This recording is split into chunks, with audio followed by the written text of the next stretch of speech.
done. I've gotten this old dog out here. Remember the good old days? Maybe some of you do. This doesn't have any rods in it. This could be on a Suzanne Summers commercial. Baby's hardcore. Ooh, as you can see, that's not a good choice for that curve. Here's another one. Hopefully I don't even have to explain this, but this has all the rods in it. See, another bad choice. Even with all the rods out, way too hard to flex around there. That's why it's sliced.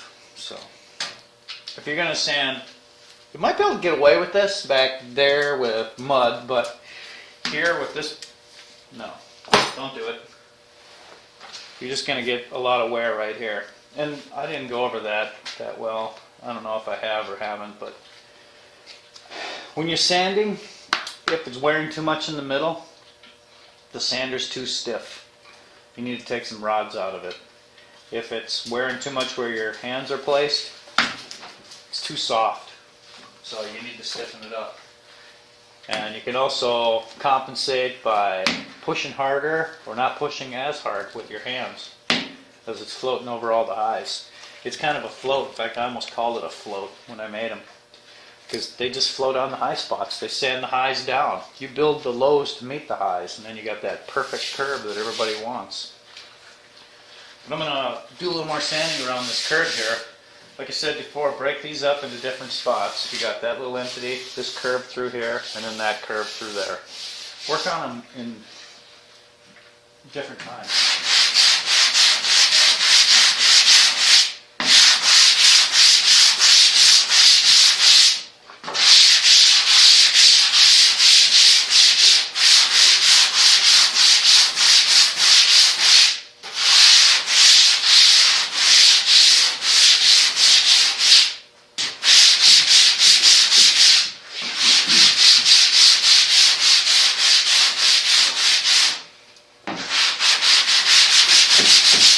You can also use these sanders to find all your low spots.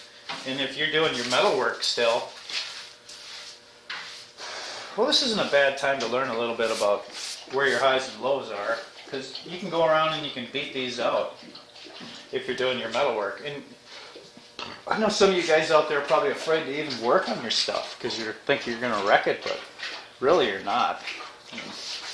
Good idea to pound as many of these out as you can before mudding it up.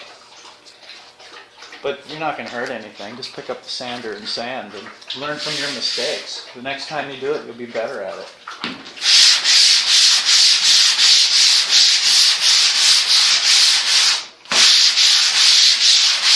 You know, these things can be broken down even further. You notice I'm not really working on the back half anymore. It's because I already did.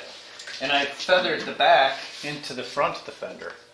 So this is off a step side, I think a 54 Chevy pickup, pretty sure.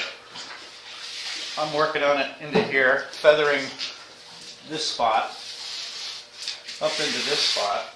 And I've already taken and sanded this into here. And then I'm working this up into here. This is the center of the fender is where it's being all feathered together. It's like one plane feathering into another plane, and then they're coming down evenly.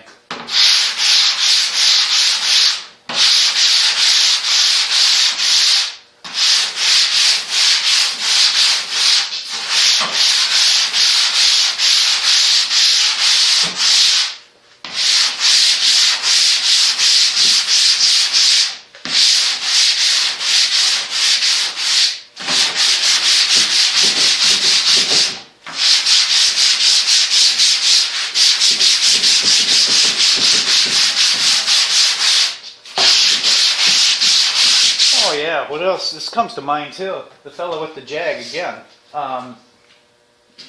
It's a bolt-on rear fender.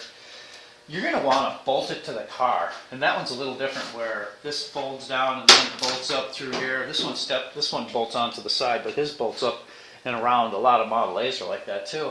You got to have that thing bolted on when you're mudding it up, because all the bolts they're going to pull the fender. They're going to warp it, and you got to mud that up so it's nice and curved around there. And you got to do all the work with it like that too. So you see how we got all these little things. You're going to have the same deal. You're going to have all these bumps And you're going to have to mud it up, bondo it up, potty filler with the spread and paddle deal, spreading the mud on there, sanding all that smooth. And then you're going to have to take the fender off and then fill in all your little waves, and then you can probably use like a 6-inch or a 9-inch to make that all pretty, and then bolt it back up on your car again and do the primer filler. You got to do all the work while it's bolted on the car. It's going to be time consuming, but other people that haven't done it, they'll notice the work that you put into it and it'll really pay off.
You can double check your stuff too. The sanders are normally right. If you use them correctly, it's going to show you where the low is.